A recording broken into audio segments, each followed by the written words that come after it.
চট্টগ্রাম এনায়েত বাজার মহিলা কলেজের ঠিক বিপরীত পাশে দাঁড়িয়ে আছে একটি শতবর্ষী ঐতিহাসিক ভবন দয়া কুটির। আইয়ুব বাচ্চু আর ফিফা বিশ্বকাপে মঞ্চ মাতা সঞ্জয়ের সাথে চট্টগ্রামের এই শত বাড়ির সঙ্গে তাদের কি গভীর সম্পর্ক জানবো আজকের ভিডিওতে।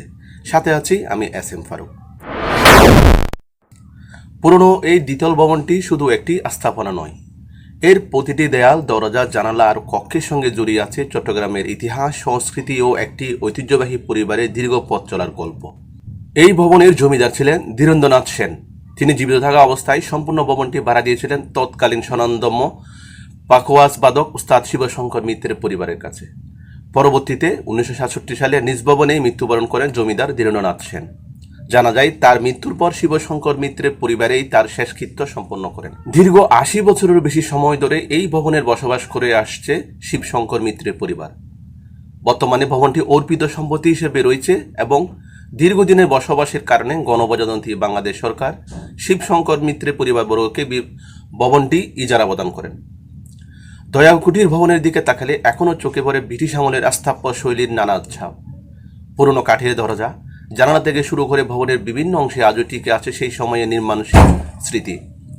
ভবনের সামনে রয়েছে শ্বেত পাথরের তৈরি সেই সময়ে দয়াকুটির নাম ফলক, যা ইতিহাসের নীরব সাক্ষী হয়ে দাঁড়িয়ে আছে। তবে এই ভবনের সবচেয়ে গুরুত্বপূর্ণ ঐতিহ্যগুলোর একটি হলো এর ভিতরে থাকা শতবর্ষী শ্রী শ্রী লক্ষ্মীনারায়ণ বিগ্রহ মন্দির।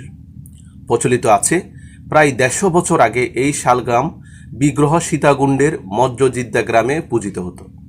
কথিত আছে সেখানে দুবার বন্যায় পানিতে শালগ্রামটি ভেসে গেলেও কিছুদিন পর অলৌকিকভাবে আবার গৃহে ফিরে আসে।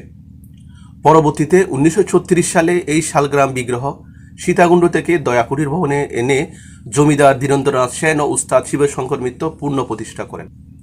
আজও প্রতিদিন সকাল ও বিকালে ব্রাহ্মণ পুরোহিতের মাধ্যমে এই বিগ্রহের পূজা অনুষ্ঠিত হয়, আর পূজার সময়ে ব্যবহার করা হয় স্বয়ংকীর্ণ আধুনিক আরতি মেশিন। শুধু মন্দিরেই নয়, দয়াকুটিরের সঙ্গে জড়িয়ে আছে প্রায় 80 বছরের পুরানো দুর্গাপূজার ঐতিহ্য। এই ভবনে সংরক্ষিত রয়েছে সেই পুরানো দুর্গাপূজার ঘট। প্রতি বছর ভবনের সামনে মাঠে দুর্গাপূজা সহ বিভিন্ন পূজা পার্বণ সার্বজনীনভাবে উদযাপিত হয়। এই পূজা মণ্ডপের পরিচিত এতটাই বিস্তৃত যে প্রতি বছর এখানে ছুটে আসেন হাজার হাজার দর্শনার্থী।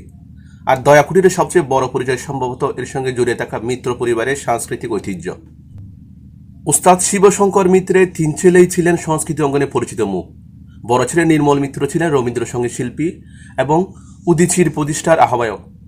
মেজ ছেলে অমলকান্তি মিত্র ছিলেন বাংলাদেশের বেতার ও টেলিভিশনের উচ্চমানের গিটার ও রবীন্দ্রসঙ্গীত শিল্পী।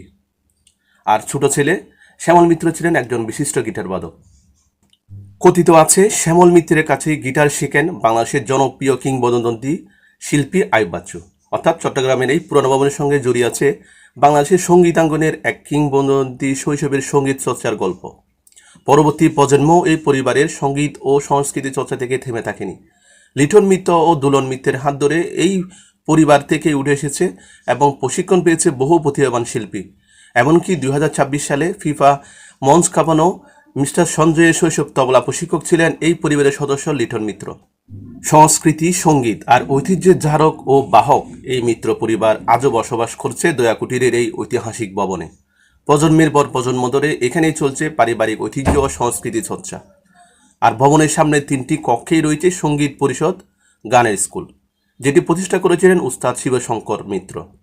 তাই দয়াকুটি শুধু একটি পুরনো ভবন নয়, এটি যেন চট্টগ্রামের সাংস্কৃতিক ইতিহাসের একটি জীবন্ত অধ্যায়, যেখানে স্থাপত্যের সঙ্গে মিশে আছে সঙ্গীত, ধর্মীয় ঐতিহ্য এবং কয়েক প্রজন্মের সাংস্কৃতিক উত্তরাধিকার।